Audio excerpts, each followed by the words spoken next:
It's working. Okay, we'll go live.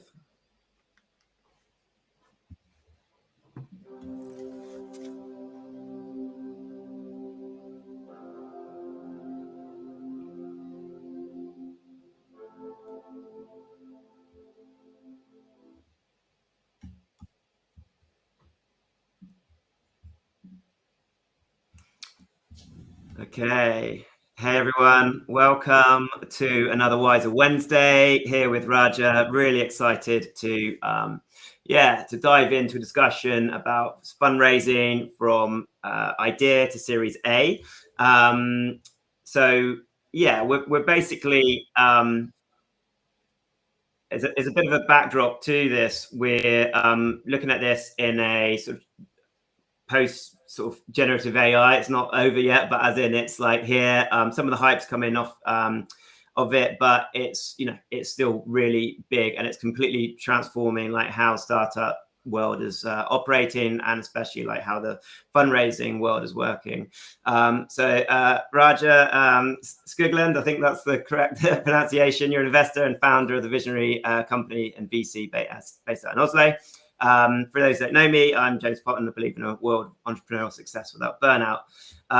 So fun fact, you said you begged like a founder 3 times to let you invest in a startup, and they were oversubscribed, and it's been your best investment yet. So love to hear a bit more about that. If you're listening live, please put questions in the chat, and we can look to go through those at the end. So Raja, yeah, let's kick off. Like, tell us about how you got to where you are today. Tell us about your personal journey. Yeah, thanks for having me. Excited to share and connect with your community. So yes, my name is. So in Norway we say Raja. So here I'm known as Raja. I came to Norway 9 years ago. Before that, I used to be in private banking, did risk management, trading, wealth management, investment management. But my true passion was always entrepreneurship. I moved to Norway with my Norwegian husband. That's, you move to Norway for 2 things. They say oil industry, or love. So there are a lot of love migrants, that like they call them. Some people combine the 2, but yeah, sure. Yeah, exactly. Why not? So I'm a love migrant to Norway. And basically when I came here, it was the opportunity to go fully into entrepreneurship. Long story short, built my network. That was the starting point. Built a huge network that led me to launch the biggest job platform for startups in Norway. We are, I should not say we anymore. They are in Sweden, Finland. This is the biggest job platform in the Nordics for startups to recruit talent. I was lucky and honored to be able to launch it in Norway. Then launched an online accelerator, got acquired, became CEO of one of the largest accelerators in the Nordics. And then I decided to go again on my own in the beginning. Now I have a team. So 3 years ago, decided to go into advisory services and investing, because that's what I love most. Advising, investing, that's the core business. We try to keep it simple, even if it starts to become complicated with too many products and services. But that's the core. So I've been investing for the last 9 years. When I started my journey as a founder, I started investing. For me, it was about betting on myself as well as others. And especially in this space, you're in touch with other founders. So you know them, you get to know them, you can do good due diligence on them. So why not diversify your risk? It's already super risky to start your own business. So, inject cash in others to spread that's how it started. Brilliant. Okay. Yeah. Look, and the startup world is, so reliant on people like yourself with that mindset, hey, because it's so difficult. And, and that's why we're going to be looking from that idea into Series A. So I guess, starting out with, we can kind of like walk through that journey a bit. So that idea stage, what do you sort of see, and what are you looking for in a sort of founder, or I mean, they may not even be a company by then. So how do you come across those businesses, and what's that sort of conversation start like? It's a learning journey. So what I used to look at in the beginning when I started is now changing, because we're learning. We have invested in good companies and on some less good companies. Yeah. So yesterday I was talking to another VC here in Norway, and like exchanging thoughts and advice and strategies. And I told him that my latest bankruptcy, a company we invested in, my investment company, including others, was exactly the kind of founders that you are recommended to invest in. Charismatic, stage presence, storytelling skills, very strong, which are great, necessary when you run a business, right? But they were it was so beautiful that actually we did not pay attention to what it could hide behind the curtains. Yeah. And we invested, and then we realized that what we were sold was a lot of, smoke and mirrors. Yeah. And now, and this is the second time that it happens to me. I invested previously in a similar profile, charismatic founder, visionary. We call the visionary company in VC. We are into visionary people, but now I'm going to change the name of the company to pragmatic company, the pragmatic VC. Yeah. I mean, it's super hard, isn't it? Because you see these, just like, as you say, like brilliant ideas and really strong sort of people that are putting themselves at the front of this, but like how you really dig in and look, I'm seeing it with the AI space. Like obviously AI is being put at the start or end of everything at the moment to try and raise money, and you kind of it's the same thing. Of course, we will not, and I'm not going to put everybody in the same basket. The company that I begged 3 times to invest in, that's again an amazing founder, charismatic. He's on stage, he takes over. You're like, I don't know what you're selling, but I'm in. And that's what happened. And because I know him and he's a very good friend, I was telling him, listen, Andreas, I want to invest. He said, but you're a friend. I don't want you to invest. It's risky. I'm like, Andreas, whatever you do, okay? I know you're going to make it happen. So whether it's this or a bakery, I will invest in you. If you decide to tell me I want to launch a bakery, it's not a SaaS. Usually we invest in SaaS businesses, but I will invest in your bakery because he was the founder who could lead.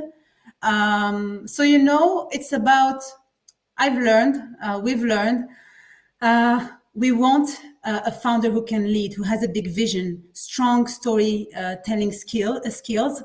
At the same time, now I'm very much into numbers, traction, talking to customers, and even more. So after the last, so we have a big portfolio. I have a big portfolio of directly and indirectly 70 startups. So it's normal that you have a few ones that, that don't keep up. However, after the learning we had, we prefer to invest in companies that we work with. As simple as that. If we have worked with a company, it's easier to do due diligence. We have helped them. They are usually post-revenue, so they can afford our advisory services. We got to know each other and see if we're a good fit. We work over 6 months to 1 year. We create value and they decide, do they want to let us in or no? We reinvest what they invested in us. We reinvest it back. This is now our new strategy to get to know the founders, the company, the processes, help them optimize everything, and see. And we can observe the results. Are they actually executing on what we're advising them to do, or no? One of our investments before summer. This is what we've done with them. Retail tech in Sweden. We work together, we have them fundraise, we have them increase their revenue, optimize their team processes and team performance. And then we introduce them to investors as well. And then we're like, actually, you're a good case, so let us join. Okay. No, I really like that. That's really interesting. And I like some of the, you've been putting out some really interesting posts recently. I like the sort of your angle on, building a company is the new MBA. I think that's like a really powerful message to early stage founders or entrepreneurs who are sort of trying to decide between the two. it's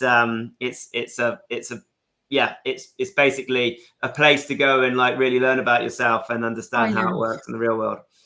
You learn continuously every day. You never stop learning. Yeah. It's bonkers, isn't it? So and what's your thoughts on, because there's an element of sort of papering over the cracks sometimes with fundraising. So getting money in can be quite a distraction, can't it? So for the founders, it can really take their eye off the ball in terms of like product development or going out and like building their networks and client base. And so give us your sort of philosophy or sort of view on that. So when I work with clients, with startups, I advise, I will do, if we can say, two main things in the process of fundraising. One is helping them make more money, so they need to raise less. And we have a company that we helped. They came to us saying we need almost 1 million euros. After working together, they realized, if I focus on this ideal customer profile, if I remove some team members, if I automatize this, and if I increase my price, actually, I need to raise less. So they raised less and they got oversubscribed. And when you are in a position where you're making money, you're not desperate anymore, the whole attitude is changing when you're fundraising. You're not desperate. You're talking from a place of comfort and strength, and you can negotiate with investors. No, you don't need them. You are an opportunity for them. And you can be picky when it comes to your investors. So they will be able increase the profitability of their company, make it a solid case for themselves first, because they are the first investors in their company.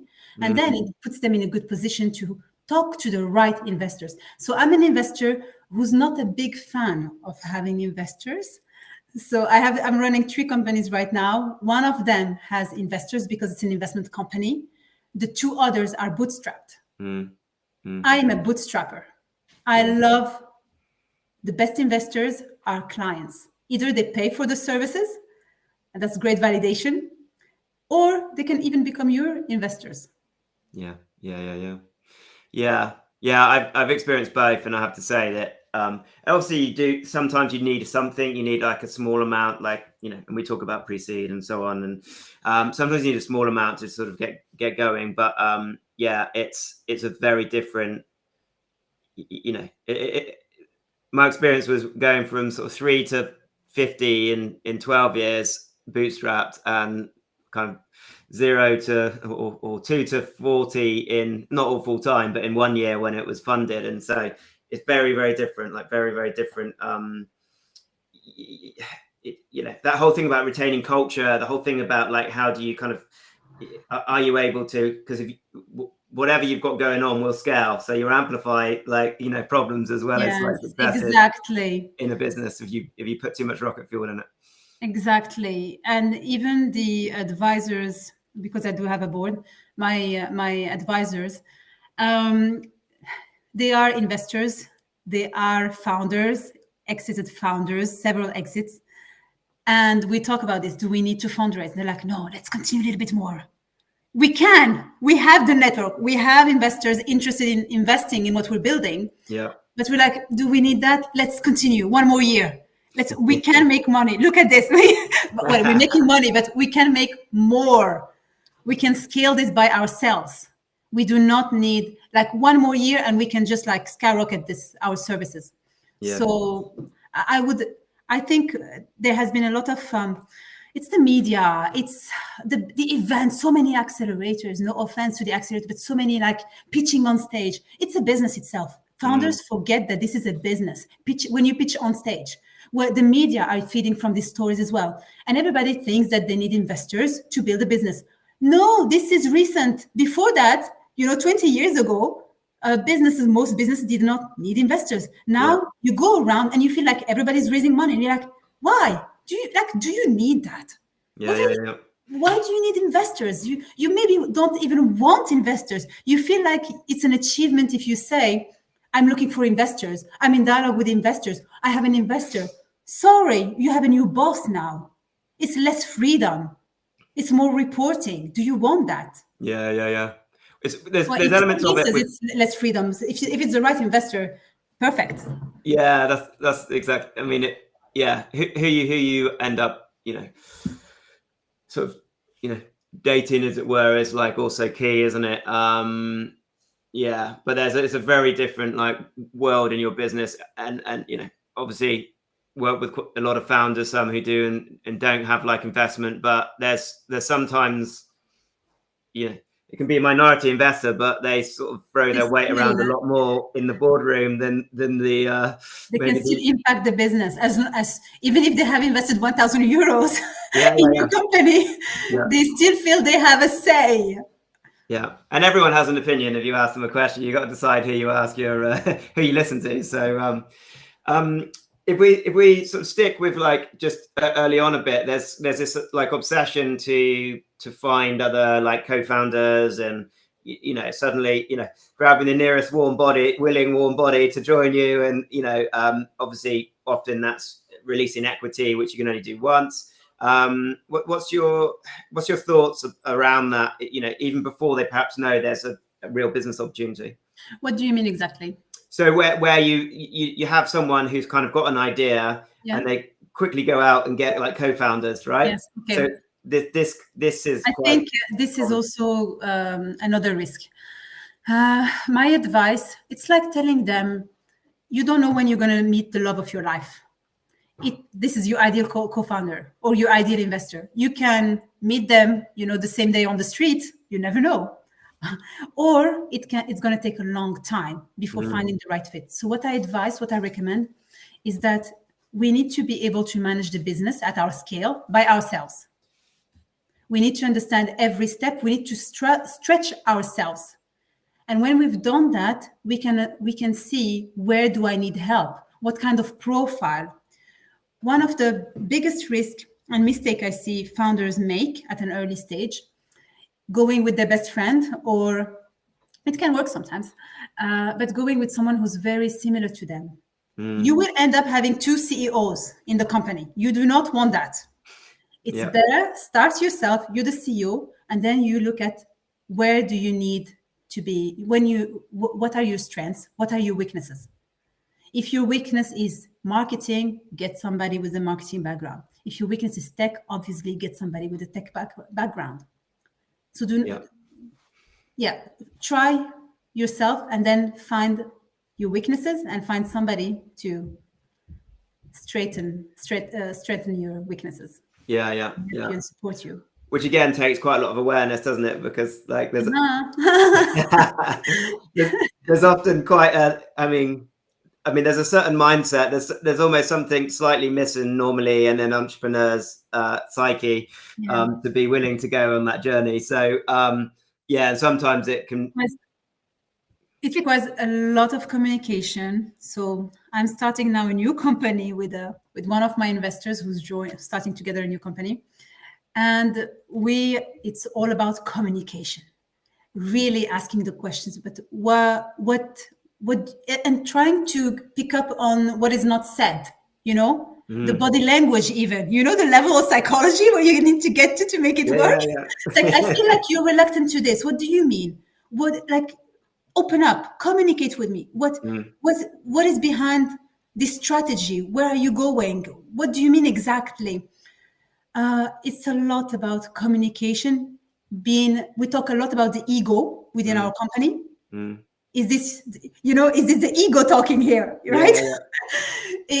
What is almost always? It's a lot of self-awareness and removing the fears, trying to speak from a place of trust. Yeah.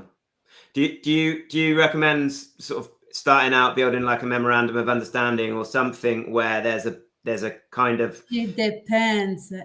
Really? Yes. Really? I'm going to talk again based on my experience. These are the cases I can talk about openly. In my company, there are many that till today, they're advising me, they're working with me. We have a verbal agreement. Okay. Some others feel that they need a paper, right? Yeah. With those that I have a more flexible relationship, it's because we are exploring. We're still finding our way, right? So I say date your co-founder just like date your investor before getting into marriage, a commitment. During that dating period, it's a little bit like an open relationship. Yeah. We're testing. We're like, do we get along? Do it project based. Let's do a project. But if one of them really feels that strongly that they need a paper or to start the company, why not? I have had companies that we started before the company itself. We validated, and then we said, okay, actually, I want to continue with you. Or we validated, and one of us says, I don't want to continue with you. I want to do it separately. It's the risk you take. But anyway, you can't force someone into marriage anyway. Yeah. Or sometimes, like now, we have tested working together with one of my business partners for 6 months, and we had the plan to continue, collaborating. And now it feels like it's time for us to create a new company. So there is no right answer. It's about what feels right for both of you. Yeah, no, really interesting. And obviously, things like shareholders agreements and so on, it seems weird to be creating those before you've even know whether there's a product to If you want to work build. together. Yeah. But there's things that can trip up later on if you don't. I think how can I say? Because I'm thinking in French as well. So you need to agree on the big lines, right? So if it's a 50-50, right? Who's the CEO? Who's the CMO? What are the responsibilities? You need to agree on that. And it can be a contract between the two of you, a memorandum of understanding, or whatever you call it, saying, I'm in charge of this, you're in charge of this. And if it works out, we create a company. Or if it works out, we split profit. And then we create a company later. There are templates. It's really case by case. There are templates out there for shareholders agreement. They can also get in touch with lawyers if they really feel like it's needed, or an accountant. It depends on. Yeah. No, okay, no, interesting. It is really tricky when it's really early on. Yeah. And what's your sort of view on when someone's got a side hustle? What's the because it doesn't mean that they aren't necessarily going to really get into it. It's just at that point, it's as long as it feels fair to everybody. So you would have some companies who would write down the number of hours they work, and then at the end of the year they say, oh, I worked 20 hours and you worked 80 hours, so it's 80% for you, or something like that. Some others would say, this is a project base. We're both working towards a goal. We want to make it work. We're learning along the way. We split this, what sounds fairly to us, 50-50, for example.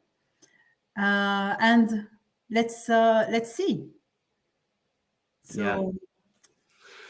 So then the journey, you've got sort of pre-seed, seed. Do you?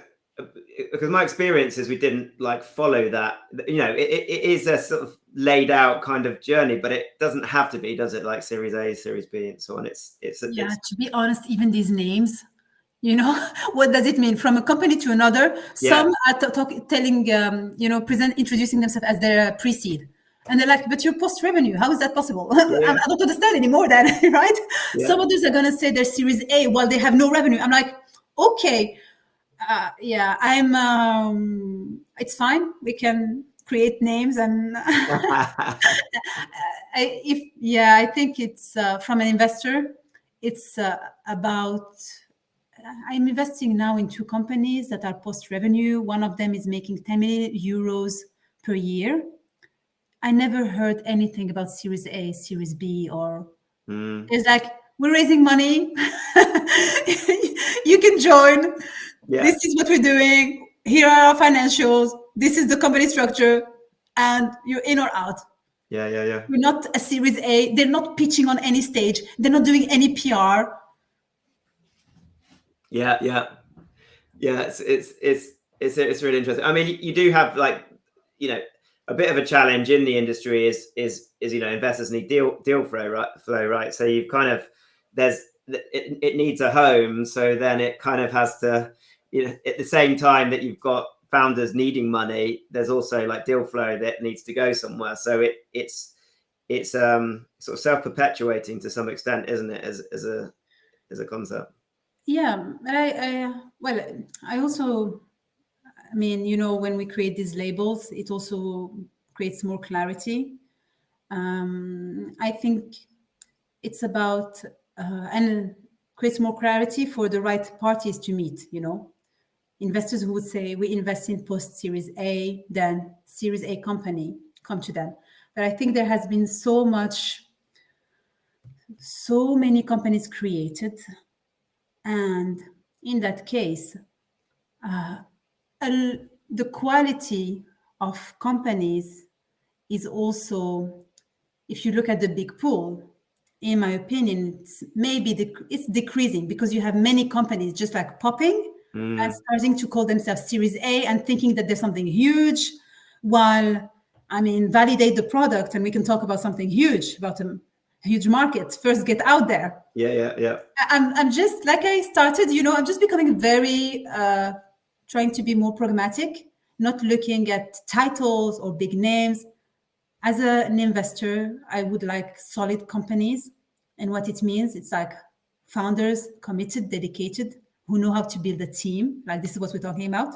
Who have a good company culture. People are motivated, they have a clear vision, and they have happy customers. And they want the help from investors, whether it's the capital, the network, or the knowledge that they want to tap into, to help them support their growth and go reach the next level. Yeah. Are you talk about from idea to Series A. Is there a reason sort of why you stop there? Is that where you see your sweet spot in terms of advisory? Yes, exactly. Yes. Yeah. Yes. This is where we have expertise. This is where it's interesting valuations, where we can still get in as investors. Yeah. That's why we target from idea stage to Series A. Yeah. And to be honest, the idea stage, we don't really target them as investors. It's more to support them, to provide some good knowledge in the beginning. Yeah. Brilliant. And when a founder's had a successful raise, what's the first, like, what's that meeting like after, if you're still advising on what next? Like what do you do? Like what's the discussion? And now what do we do about the money? yeah, exactly. It's gonna go into, first, the discussion is gonna go towards sales. When we look at sales, it's not just about how is the sales pipeline, which we can start there, but the discussion is gonna go over the whole company. How are you running your sales? Who's involved? The pricing, the processes. How do you qualify clients? What do you do in terms of marketing? So we start with sales because this is what companies want to do, grow sales, increase revenue. And then we expand to analyzing everything in the company, analyzing even how the CEO and the team are managing their time. What kind of activities they're focused on. We might remove some activities. We might focus more on these certain activities to help them stay on track. Of course, setting KPIs, assessing the tech, looking into everything that needs to make them happy and the shareholders happy. Yeah. And like, what, is there some benchmarking that you'd look to do there, sort of? Yeah, there is always an assessment, whether before the investment and after the investment. Assessment, what are your goals? How can we achieve that? And create a roadmap with clear milestones and strategies. We get what's the end goal and reverse engineering. What do we do to get there? So we agree on the goal. And we go back. Okay. We go back to even the weekly workflow. There is the goal, and then what does it mean every month and every week and every day even? This is how we scale the hub.io. we broke down our time. So on Monday, I knew what I was doing from 9 to 10. At 10, if I didn't finish the task, move on. Task number 2 is waiting. Yes. Brilliant. Yeah. So you have to finish task number 1.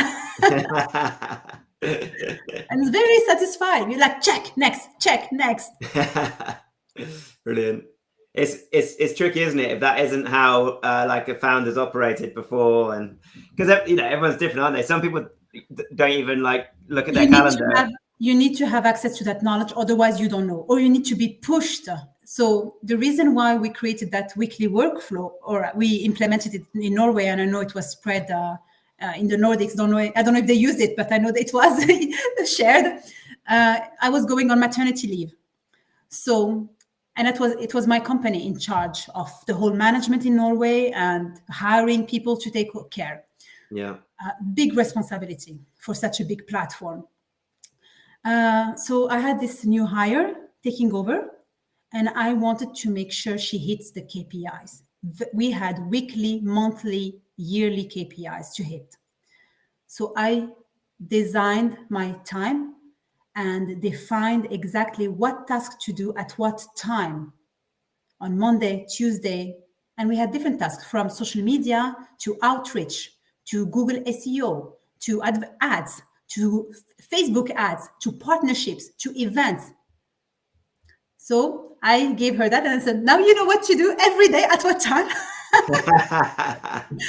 Wow. And this is a methodology. This is something I had to come up with, but it was also thanks to an advisor and mentor I had access to internally, had access to her coaching, which helped me coach my team. And when we coach founders today, one of the areas we work on, it's workflow optimization, because I learned it from somewhere. Otherwise, if you're a founder and you just start and you haven't optimized your time and having that self-awareness, where you spend your time, what do you do? Does it create an impact? What is the return on investment? When I spend 30 minutes with you, what's the return on investment? What do I say yes to? What do I say no to? Because there is no clear return on investment in this activity. So for example, when I go speak at events, that started when I was managing the platform. So people, of course, they invite me to speak. They invite me to attend events. And I'm like, that's not interesting. I'm sorry. I'm going to spend 2 hours there. How can I maximize my impact, my time, stage time? So I reached out to the same person and I say, are you looking for speakers? I can speak on this topic. They're like, yeah, sure. I'm like, yeah, great. Now I go. So today I still have the same philosophy. If I'm not a speaker at an event, I'm not attending, because I can do that. I can be a speaker at other events. My time is more valuable, even on LinkedIn, because that's my stage, right? Why would I go attend one event and talk to 2-3 people during that event when I can be on stage and talk to 300 at the same time? So that's the spirit, that's the mentality. How do you make the most of your time and focus and assess every activity to optimize your business and workflow? So probably Pratik, right? On LinkedIn. So he sent me a message 2 weeks ago telling me, Raya, a client of yours said about you that you're a machine. And I'm like, okay, I'm not surprised, because I've been called bulldozer, machine, whatever. He is too, right? It's because of that. It's not that I'm a machine. It's that I want to make the most of my time.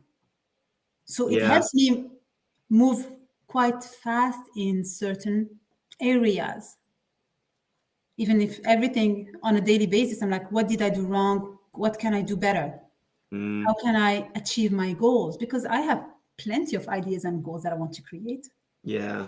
Well, I mean, hats off to you as well. Like, going on maternity, and I mean, it's so different, like being a young parent, I find, to the time I used to have before.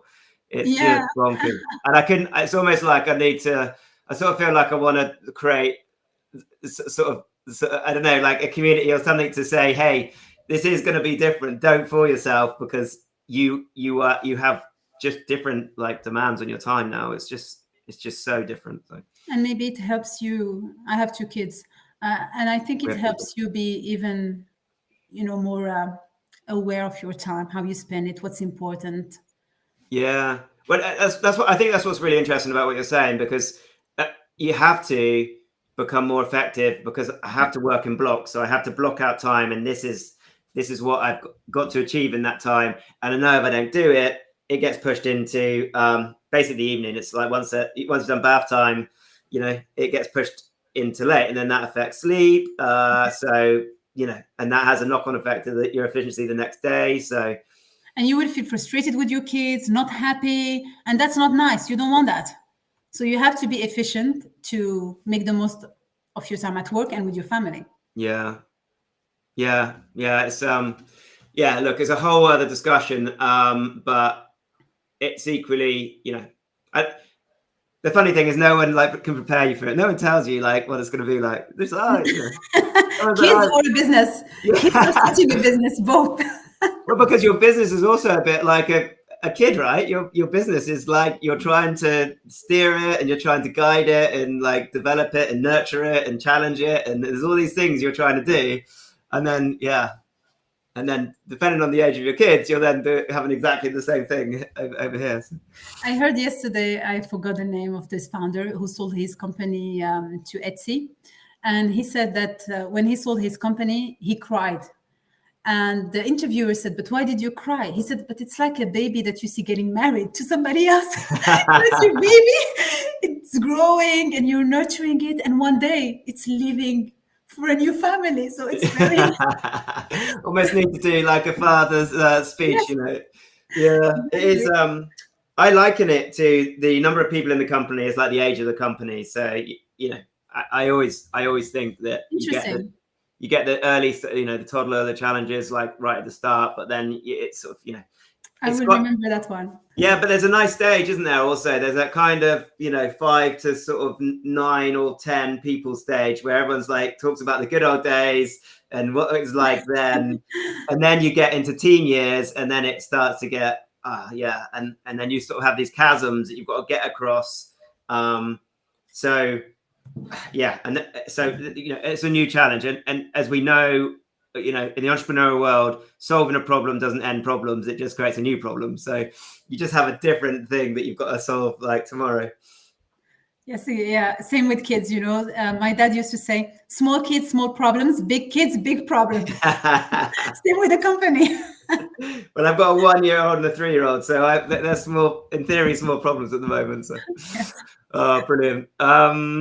If we take it back a bit to another one of your posts that I really like. So what advice to founders would you give before they build their tech? Yeah, it depends on the tech, obviously. But number one, talk to as many potential customers. Be clear on who's your customer. Try to sell. Yes. Even if you don't have the tech, even if you don't have a business plan, I don't care. Just tell them. I give an example. I go to you and say, okay, so do you feel like your windows are dirty? Okay. You're like, yeah. Would you like me? I can clean it for $10. Yes or no? Simple as that. You say, yes, I got a client. We can replicate this example to bigger companies. You go to them. Do you face this problem? If I solve it for you, I come back with a solution in 3 months. Would you pay for it? Yes. Okay. Well, would you pay for me today so I can build a solution for you? I'm going to be building the solution. It's happening. Yes or no? And then you perfect your pitch. You perfect your sales pitch, and you learn. And at some point, you will manage to sell before you have built anything. I've done it. Many others have done it. I do it regularly. I sell stuff that I haven't built yet, and then I'm creating it on the go. Yeah.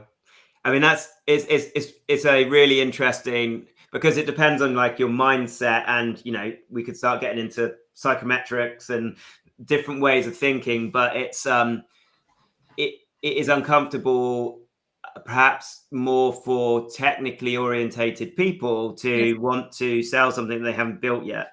Yes. And so you end up, and that is it almost feels sort of disingenuous, but fundamentally that is based on what? Who says who? Yeah. Right? And also I noticed it's the older generation that don't get it. that don't get this new way of working. For them, you need to build the hardware, you need to build the product, in the physical world. So you need to have this before selling it. But this is a huge risk, because what if nobody wants to buy it from you? Who says that they want it? So first, get in touch with these guys, these girls, or whoever. Make sure they are ready to buy what you want to create. And then go do it. Worst case scenario, you tell them, sorry, I can't do it. Here is your money. Or, sorry, it needs to be launched in 2-3 months. Or, sorry, bankruptcy. That's worst case scenario. And it happens even to companies who have the product. Yeah. No,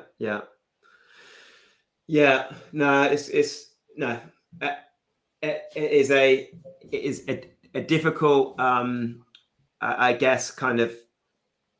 There's elements of like entrepreneurship, which is what got you here won't get you there, and that's exactly. Kind of like one of them, which is if you don't think like that, you have to start thinking like, okay, I need to check that there's actually like demand for this before building. Exactly. And it's not black or white, okay? And there are gray zones here. There are different ways of doing it. You can get letter of intents if it's a hospital that you want to sell a solution to. You can get pilot projects that are paid at a discounted price. There are different ways of doing it. What is important to remember, like you said, it's the principle to validate that there is a need, not based on your own assumptions, but based on the market, and validating the need, even going one step further by getting some sort of commitment in terms of money, prepayment, a discount that they get, something, make them pay to see if they're actually willing to pay. Yeah. And we couldn't emphasize enough on that point, because someone saying yes to someone actually signing the contract and paying is kind of, they are different things again, aren't they? Having interest is easy. It's like everybody can say, yes, I'm interested. Good, go build it. And then you build it and they're like, I'm not so interested. Actually, I changed my mind. Yeah, great. You built something that now they don't want. Get them to pay. And we do that on a daily basis. When we buy a flight ticket, okay, it's in 1 month sometimes, it's in 6 months. When you pay for a hotel, it's usually days, weeks in advance. Concert ticket, same. Toys online or clothes online. Who told you that they're already produced? Sometimes you get them 4 months later. Yeah.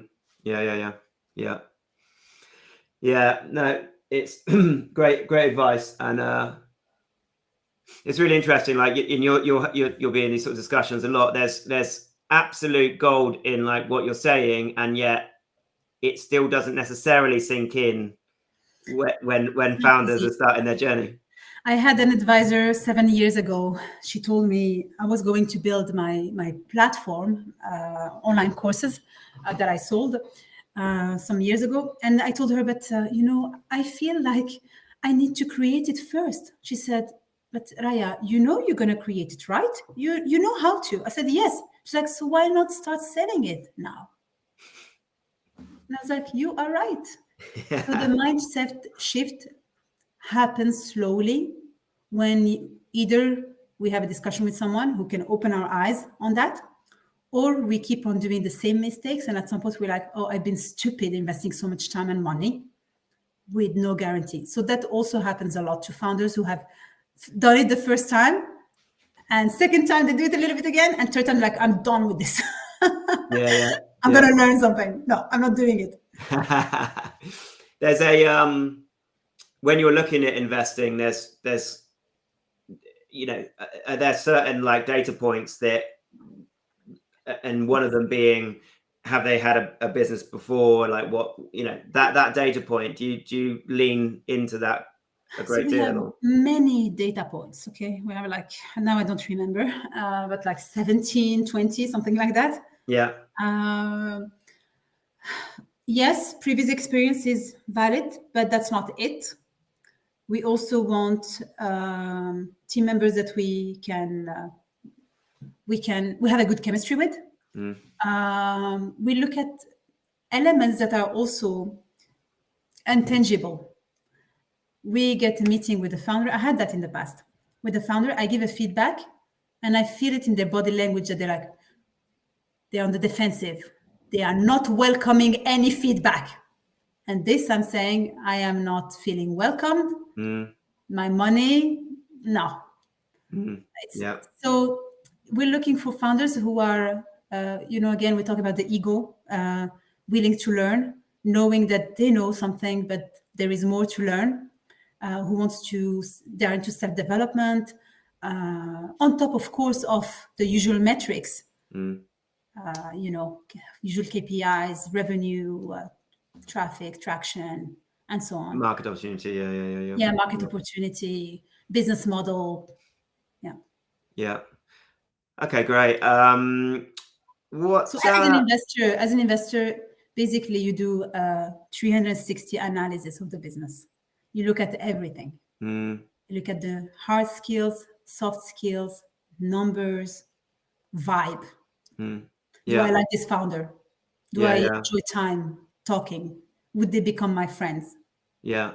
Well, and that's why I like what you said earlier on. I had more questions about like sifting applications and all this sort of thing, but it doesn't seem so relevant there must be an element of that for you to decide whether you'll, work with companies to help them develop as an advisor.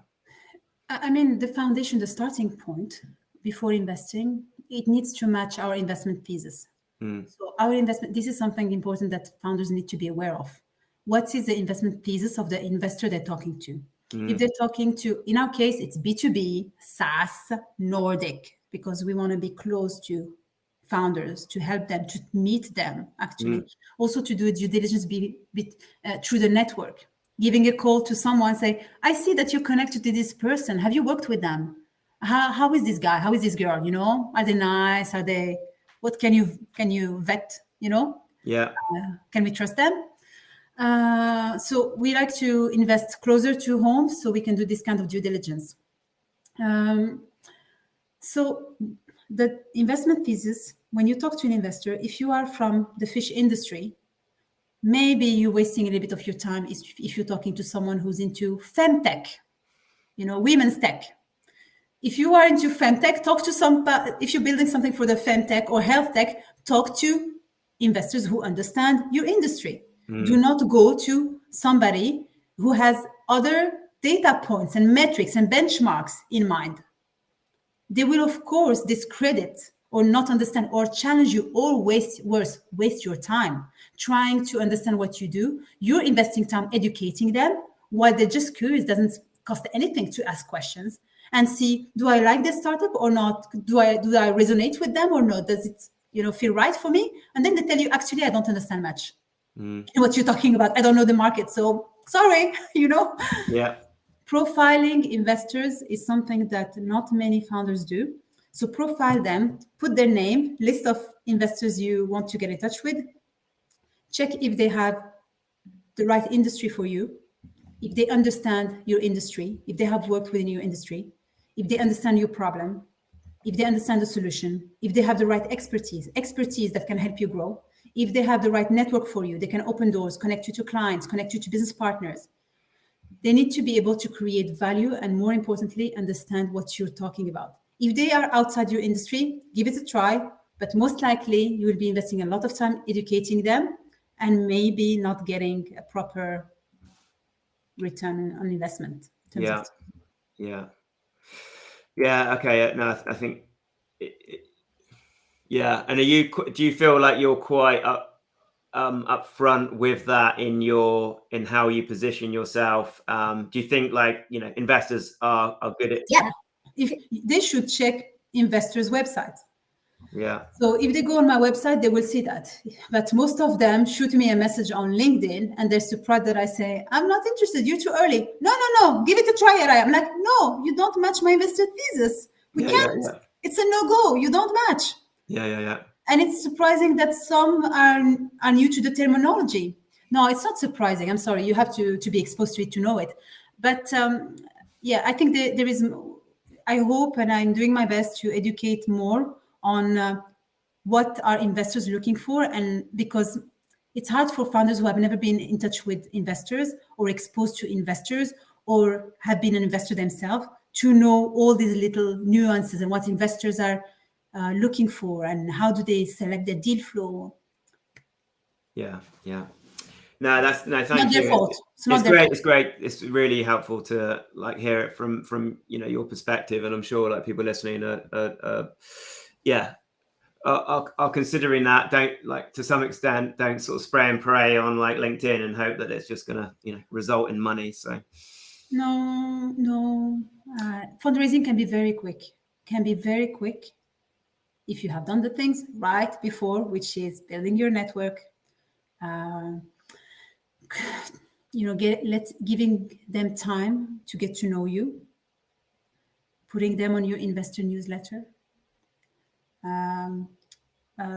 delivering on your promises.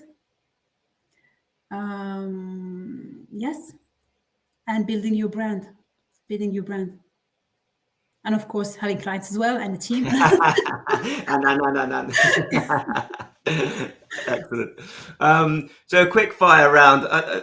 Let's see if this works. Let's go. So would you rather sort of like this or that? So a great idea or a great founders? Great founder. Okay, great. Who cares about ideas? A glass half full or glass half empty, kind of feeding back to you. Advisory. It's always full. But I don't know what you mean. For me, it's always full. Yeah, so it means like, would you prefer them just to always be giving you like positive news, or do you want to like? Oh no. I want to hear about what's going wrong so I can help. Yeah. Especially, really, we want to hear what's going wrong. Yeah. Not to just get some. Don't fear talking to investors. They are on your team. They only want the best for you. They want this company to work. Yeah, there's alignment in that. Exactly. Very much so. So if you had a choice, like social influencer or tech genius? A combination? You're not allowed a combination. They need each other. But I think I would go for the influencer because they have an audience. They're in touch with their customers, so they can figure out what kind of solution their customers are looking for. Right? Because the tech genius, if you have a great tech, but you can sell it. Yeah. It reminded me, it's that you triggered something. I was thinking about it earlier on because there's quite a lot of examples in like Silicon Valley where the business goes from obviously like the tech and the product in the first place, but the only real scalable kind of part is in the sales and marketing. So they become kind of sales and marketing companies. So they have to be like quite aware of that, don't they? They have to remember to like pull back towards the product. So we can bring that nuance. It depends on the tech genius. If they have that self-awareness that they need marketeers. Some tech people think they just need the tech. The tech is enough to sell. Yeah. No, it's really interesting. And look, it's a trick. Like, sorry, I forced you to like say one or the other, but up round or client growth? Can you repeat? So up round, so next round is not a down round in fundraising versus client growth. Oh, client growth, of course. Yes. Yeah. Okay. Yes. That's all of it. Guacamole or salsa? Both again. Guacamole and salsa. I don't know. All right, brilliant. Look, so we didn't really dig into like generative AI, but is there anything like any trends or anything you're seeing at the moment that would be useful, you think, for the audience to hear? I think that sometimes it's not about the buzzwords. It's not about being a trendy startup. Again, to me at least, and the investors in my network, because we have invested for many years now in the AI stuff as well, that turns out to not have much AI, or turns out not to have any clients. They can't sell. They're tech people, and unfortunately, they wanted to be a tech team. In some cases, I'm not generalizing here. I'm just talking based on my experience. So I would say I'm interested in founders who are solving big problems. They have a solution and they're in touch with their customers. That's the starting point. Founders close to their customers. Then we can bring the tech. We can optimize. We can automate. We can bring AI first the customers. First, let's do the unscalable things. Like I talk about it a lot on LinkedIn. Let's create value and figure out how can we accelerate this. Yeah. No, look, it feels right, and like the Gartner sort of hype curve is real. It's always out there, isn't it? With the next most important thing, and there's a few comments. Like there's one from Tracy when we were talking about the sort of memorandum of understanding, and she, in the founder kind of like formation type thing. She just says it has to work long term for both parties, so win-win. I think like we're really up against it time wise. So like I guess final question is what advice would you give to founders? Actually, I actually have two. So what advice would you give to like founders and leaders at the moment to sort of take the leap, like to seek money in their organization? What advice? Get to know investors, get to understand how they function, what they're looking for, and make them your friends. Great. Build relationships. But the question is, how do you become a friend with an investor? Yeah. And how do you do that? Well, how do you become a friend with someone? You find common interests. You create value for them first. Yeah. You know their investor. Maybe you can connect them to another company that is at a later stage from your network. Maybe just create value. Actually, so I write a lot about it via my newsletter. And one of the very popular newsletter I sent lately is from a company I invested in. I invested in them before meeting them. We met like 6 months later by chance at an event. So he's sharing in the interview via my newsletter how he's built his relationship with investors, bringing them on board as advisors for some, reaching out to the alumni network of his university, talking to his neighbors. His co-founder was talking to his neighbors, and then they ended up investing in them. So just, You never know. Pratik actually, he's got quite an interesting view that if you ask for money, you get advice. If you ask for advice, you get money. So I thought that was quite a funny. Yes. Quite a funny like angle on it. But is there any like anything advice you'd give yourself? Like, is there anything that you change in terms of how you've approached this world in the last sort of 10, 15 years in your entrepreneurial journey? I've done some mistakes. I really usually advise founders not to make. Yeah. And I thought I've done this before. No, don't grow too fast. Don't hire too many people. Don't surround yourself with too many people. Don't get too many advisors. Don't start talking to investors too early. First, build the core, the foundation, the problem, the solution, get traction, talk to customers. If you're trying to solve a problem in an industry, you have no net connection. Would like to change to impact the oil industry with this new kind of oil. I don't know, I have no connections. This is going to be hard. Start ideally. I'm not saying it's impossible. It's easier to start within an industry that because you have a network, because you have noticed some problems, and you can start thinking about a solution. You're familiar with the industry. You're familiar with the processes. That would be, don't go too much outside. Area. Yeah. Recognize recognize what's, if you cut yourself in half, what's at the core is it's just going to take time. That's it. It's just going to take more time. Be aware of that. Yeah. And there are also, another advice, there are also some problems not worth solving. It's not because you see the problem that there is a market, that maybe it's even worth your time. Maybe it's going to take you, a hustle and so much money and burnouts to solve it. Like, be a bit selfish. Yeah, think about your own, like, what, you know, your commitment, your own health, and on going on this journey is like, it's so important. So Yes. hey, look, been amazing to chat. Absolutely. Thank you, Raha, today. So there you have it. You know, make sure you see entrepreneurship as an opportunity to, you know, learn about yourself and learn about the world. Like, I think it's just such a powerful way to develop yourself, pick your co-founders well easily, and like know and try and understand the philosophy and the experience of the founders that you're trying to make friends with. So hopefully you feel you can get out there and make, you know, if you need to, like, start that fundraising journey for yourself from today.